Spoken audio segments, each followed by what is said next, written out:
बागवान भाइयों सावधान हो जाएं। ये देखिए, ये रात को चलने वाला कीड़ा ये पूरे के पूरे सेब खत्म कर चुका है। ये देखिए, ये देखिए, ये नमस्कार साथियों, डॉक्टर एग्रो एफबी पेज पर आपका स्वागत है। आजकल बहुत बड़ी दुखद खबर आ रही है डिफरेंट एरियाज से कि जो ये बीटल्स है वो बहुत ज़्यादा अटैक कर रहे हैं। चलिए वीडियो को शुरू करते हैं। आज हम एक बहुत ही जरूरी मुद्दे पर बात कर रहे हैं जो सीधे डॉक्टर एग्रो की सलाह पर आधारित है। सेब के बागानों में होलोट्रिचिया बीटल का हमला। सोचिए जरा, रात का वक्त है और अचानक आपके सेब के बाग पर भूरे रंग के कीड़ों की जैसे फौज हमला कर दे, पत्ते फल सब खा जाएं। डॉक्टर एग्रो कहते हैं कि अगर ऐसा कुछ दिखे ना तो मतलब होलोट्रिचिया बीटल आधम का है। हाँ, और ये मतलब कोई छोटी मोटी बात नहीं है।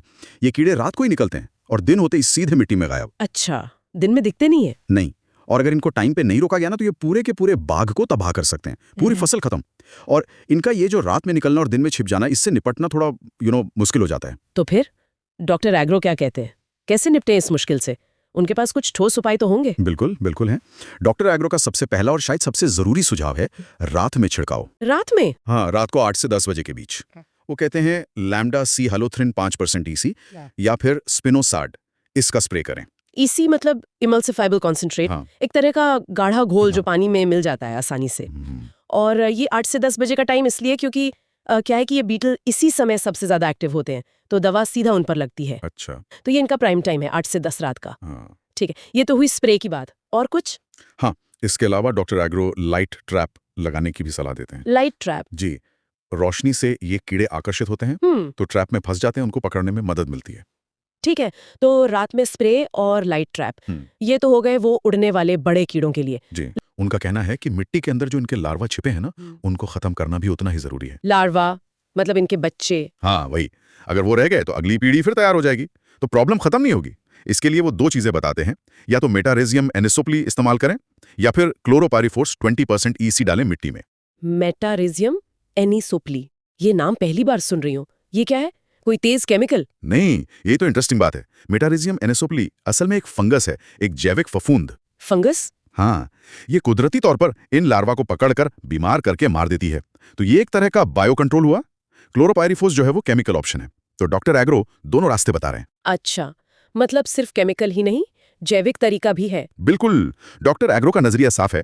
प्रॉब्लम की जड़ तक जाओ, ऊपर उड़ने वाले कीड़े भी मारो और नीचे जमीन में लार्वा भी खत्म करो, तभी ये साइकिल टूटेगा। समझ गए, मतलब सिर्फ पत्तों पर स्प्रे कर देना काफी नहीं है, नीचे जमीन में भी काम करना पड़ेगा। ये तो वाकई एक पूरी कंप्लीट स्ट्रेटजी लगती है। सही बात है। डॉक्टर एग्रो की सलाह यही इशारा करती है कि अगर फौरन और सही तरीके से, मतलब वयस्क और लार्वा दोनों लेवल पर काम नहीं किया गया, तो पूरा बाग बहुत बड़े खतरे में पड़ सकता है। यह हमें याद दिलाता है कि फसल बचानी है तो कीटों का पूरा जीवन चक्र समझना, एक्सपर्ट्स की वैज्ञानिक सलाह मानना कितना जरूरी है। सही टाइम पर सही एक्शन लेना ही बचाव है। तो अगर हम संक्षेप में कहें, होलोट्रिचिया बीटल से निपटने के लिए 3 मुख्य बातें हैं। 1, रात 8 से 10 के बीच सही दवा का स्प्रे। 2, लाइट ट्रैप का इस्तेमाल। और 3, मिट्टी में मौजूद लार्वा का इलाज, चाहे जैविक मेटारिजियम से या केमिकल क्लोरोपाइरिफोस से। एकदम सही, ये एक इंटीग्रेटेड अप्रोच है। ये जानकारी यकीनन सेब उगाने वाले किसानों के लिए बहुत बहुत जरूरी है। बिल्कुल। और यहाँ हम एक सवाल या कहें एक विचार छोड़ जाते हैं सबके लिए। क्या इस तरह के कीटों का अचानक से इतना बढ़ जाना हमारे खेती के माहौल में, मतलब एग्रीकल्चरल एनवायरनमेंट में हो रहे किसी बड़े बदलाव का संकेत है?